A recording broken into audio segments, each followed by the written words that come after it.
వరంగల్ జిల్లాలోని కడవెండి అనే గ్రామంలో 1927లో ఈ సాయుధ రైతాంగ వీరుడు జన్మించారు. ఏ దొర పుట్టుకతో వేల ఎకరాలతో పుట్టలేదు, పోయేటప్పుడు పట్టుకుపోడు. కాని ఆ రోజుల్లో జమీందారులు భూస్వాములు వేల ఎకరాలు ఆక్రమించుకుని పేదలను అందులో పాలేర్లుగా నియమించుకుని సంవత్సరాల తరబడి వెట్టి చాకిరీ బలవంతంగా చేయించేవారు. ఇది దశాబ్దాల తరబడి జరుగుతూ వచ్చింది.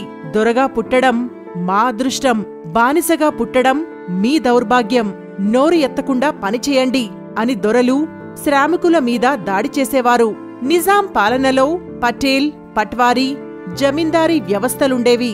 నిజాం రాజులు నిర్ణయించిన పన్నులను దేశ్ముఖ్, దేశ్పాండేలు వసూలు చేసేవారు.